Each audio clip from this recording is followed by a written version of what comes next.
ついに完成しました。こんにちは、あさねです。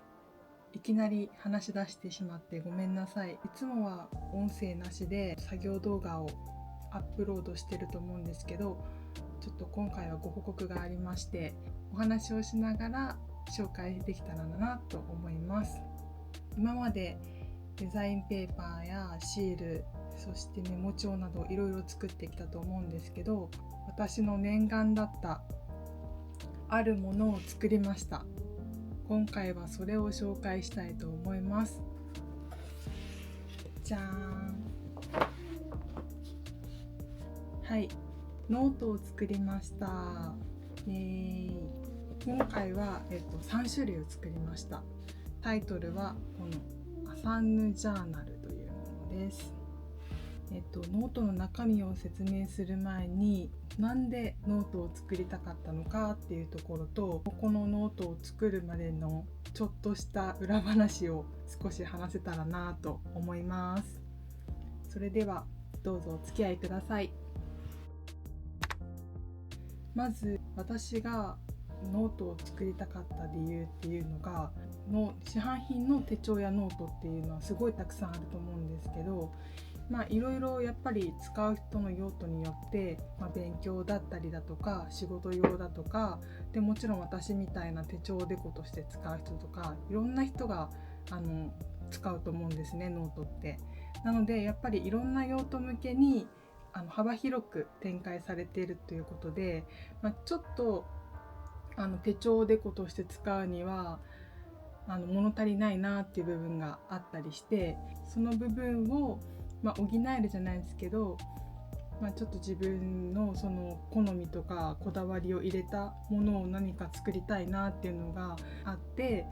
ノートをいつか作りたいなというのがずっとありました。なんでこんなノートを作るまでにすごい時間がかかったのかっていうのをちょっとお話ししたいんですけど、実際にもうノートを作ろうって決めて作り始めたのが去年の終わりぐらい、11月とか12月あたりに本腰を入れて作ろうかなと思ってたんですけど、いろんな印刷所とかを調べたりだとか、実際にアポイントを取ってお話を聞いていると、ちょっと私の認識が甘かったというか、今までのシールとかメモ帳作りとはちょっと違くて、一番の、ネックというか私が難しいなと思ったのがロット数なんですね。ロット数ってなんだろうなっていう方もいると思うんですけど、ロット数っていうのは、一つのこのノートを注文するにあたる、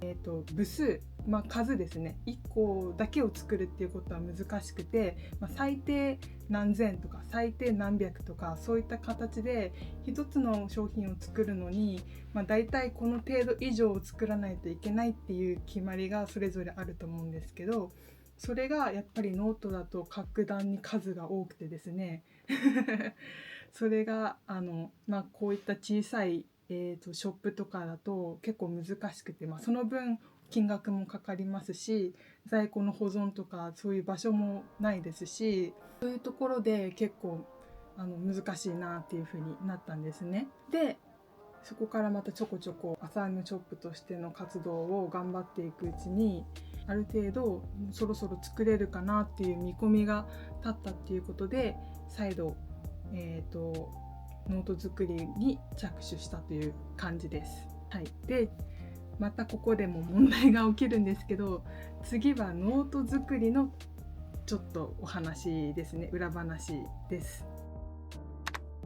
今回はその型番とかそういうものがなく、一から作るっていうことをしたので少し大変だったんですけれども、やっぱりある程度型番があると、その決まった形に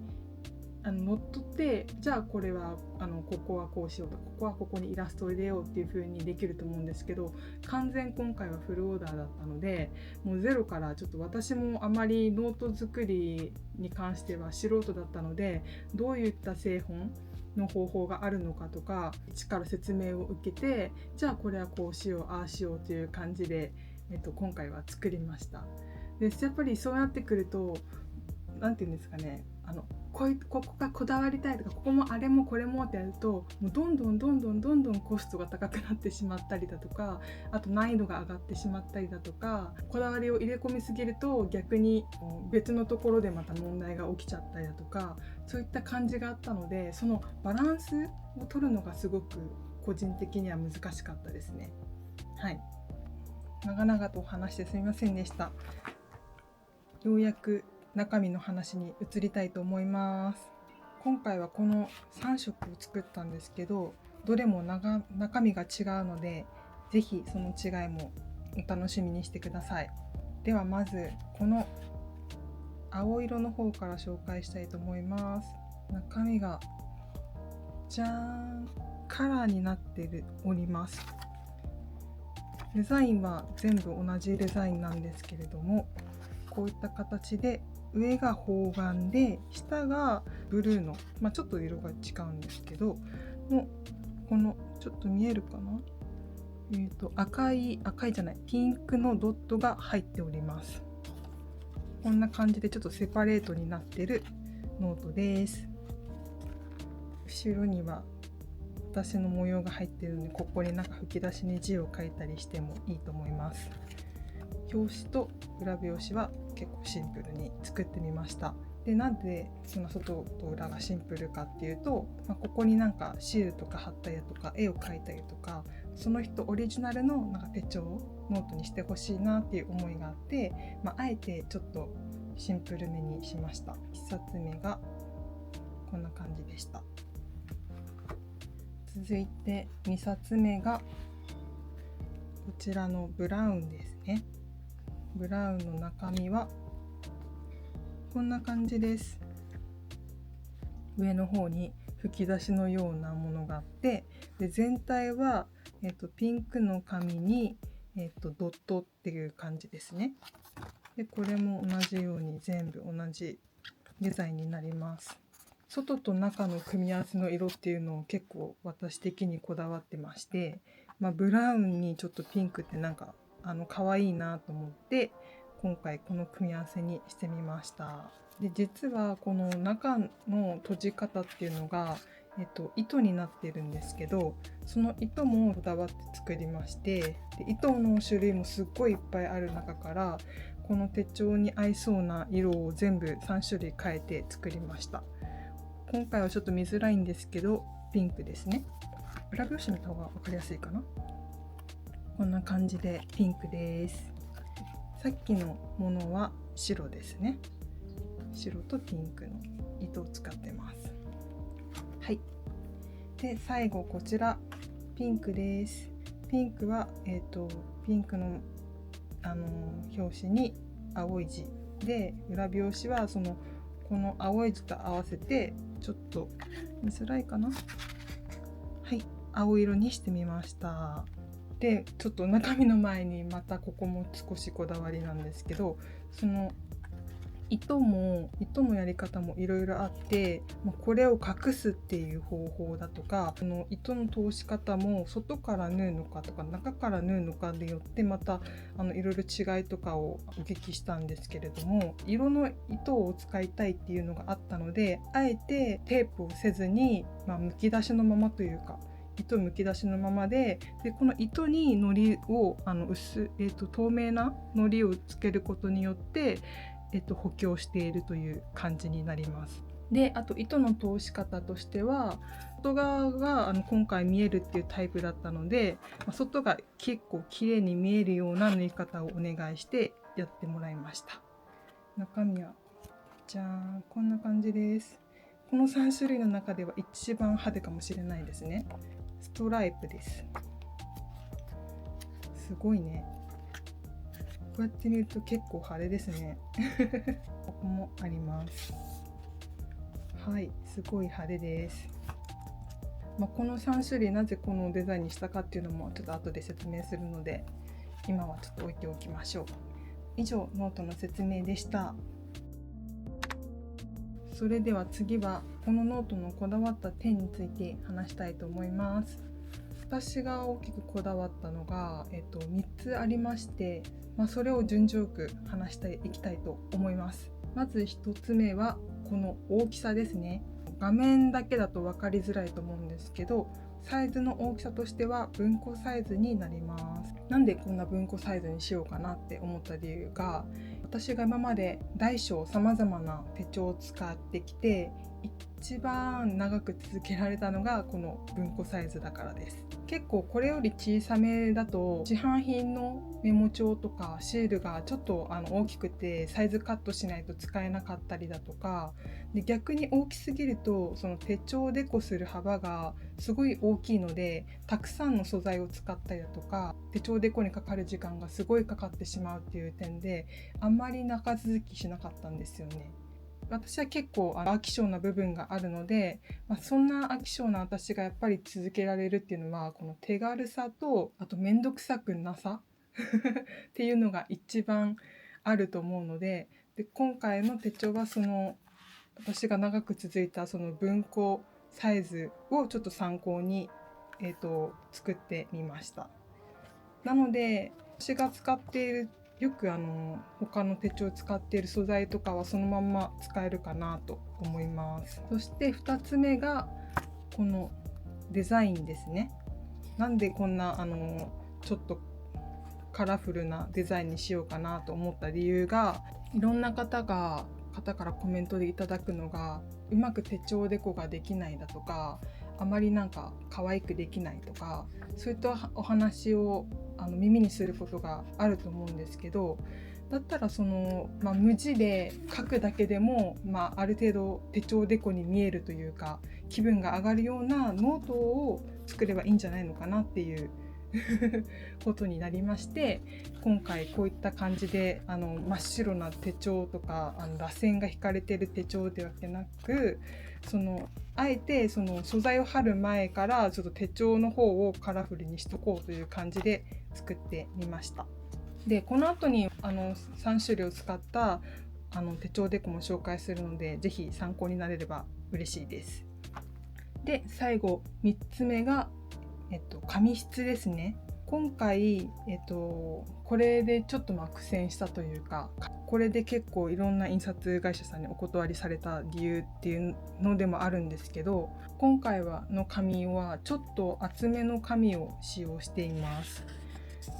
はい、ちょっと画面だと分かりづらいと思うんですけど、普通のノートの紙よりは厚めなんじゃないかなと思いますね。なんでこんな厚めの紙を使ったのかっていうと、やっぱり一番は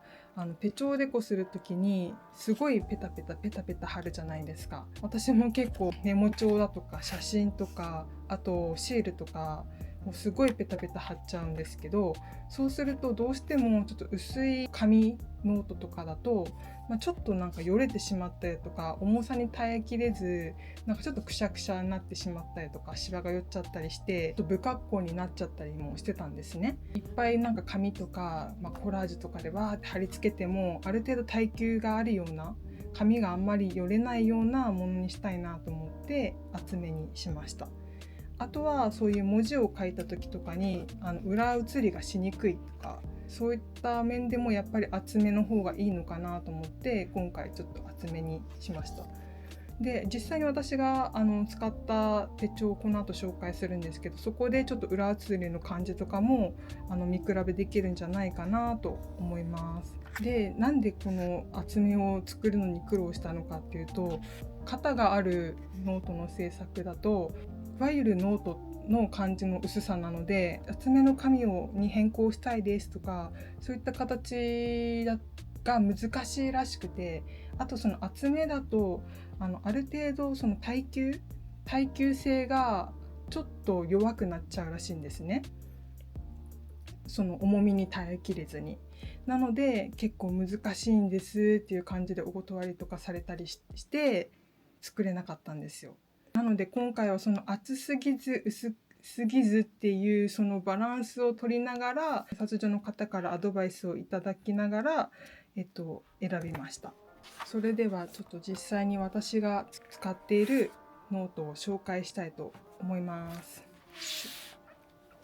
はい、私が使っているのはこの3冊ですね。まず1つ目がこちら、ピンクの方から紹介したいと思います。このピンクの方では主に写真とか、あとその旅行の記録とか、外の外出した時の様子を、記録したいなと思って使ってます。こういった感じで写真を切り抜いて貼ったりとか、あとはこういった感じですね。旅行した時のご飯とかを写真撮ったのを、印刷してペタペタ貼ってるっていう感じです。私もそうなんですけど、オタクとかだったら、そのアイドルとかアニメとかのキャラクターのシールとかステッカーとかチェキとかを貼ったりとかしてもすごく可愛いのではないのかなと思って、そういった感じで、趣味とかの記録に適してるノートなんじゃないかなと思います。であとそういうコラージュとかする時ももう土台がカラーなので、ある程度コラージュとかもしやすいのではないかなと思います。それでは2冊目のこちらです。ブラウンの方の中身はこんな感じです。私はこの丸のところを日付とかを入れて日記を書くような感じにして使っております。こんな感じですね。もう結構土台がピンクなのでメモ帳とかをペタペタ貼らなくても普通にもう本当に字だけを書いて、あとはこういった女の子シール、マスキングテープを使用してちょっと簡単めにデコレーションしているっていう感じです。手軽にできるのかなと思います。こんな感じでした。はい、それでは最後にこの青い方の手帳の中身を紹介します。じゃん。青い手帳はこのセパレートされてるので、ここで分けて上に文字を書いて下になんか写真とかシール貼ってっていう風にしても可愛いと思います。私は青い手帳はこういった感じで思い出のチェキとか、あとはそういう写真とかを貼ってデコレーションしてみました。これは紙箔行った時ですね。こんな感じです。はい、じゃん。全体で見るとこんな感じですね。最後に手帳の販売日についてお知らせしたいと思います。来週の7月18日土曜日に開催される東京ハンドメイド祭にて、販売をスタートしたいと思います。こちらのイベントに合わせて作ってたので間に合って本当に良かったです。このイベントで初お披露目となるので、ぜひちょっと画面越しだと分かんない部分とかもあったと思うので、実際に足を運んできてくれる方には触って、あと中を見て、あと紙とか質感を見てほしいなと思います。実際に私が使っているこの手帳も展示する予定なので、どういった感じでデコレーションできるかなとか、そういったその手帳でこの参考になれれば嬉しいです。対面での販売が終わった後にオンラインで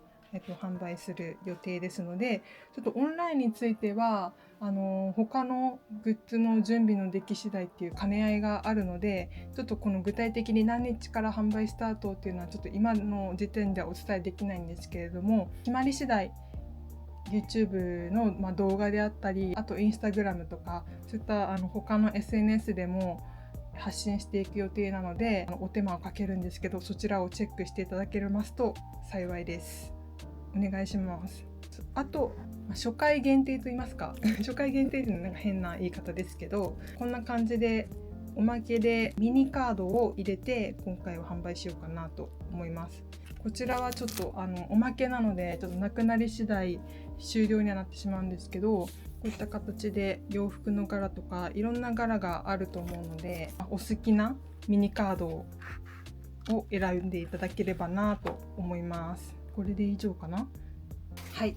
ちょっと今回駆け足でいろいろとお話しさせていただいたと思うんですけれども、ぜひイベントに来られる方は手に取って質感だとか、あとは試し書きがちょっとできるかどうかわかんないんですけど確認できたらなと思います。裏写りの話してなかったですね。すいません。こんな感じです。ほら、この文字を書いて、裏がこんな感じ。裏写りあんまりないと思うんですけど、どうですかね。実際にこれも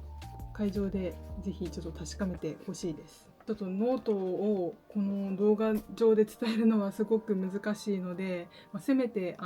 話し言葉で伝えようと思って今回話しているんですけど、一番はね、やっぱり触ってもらいたい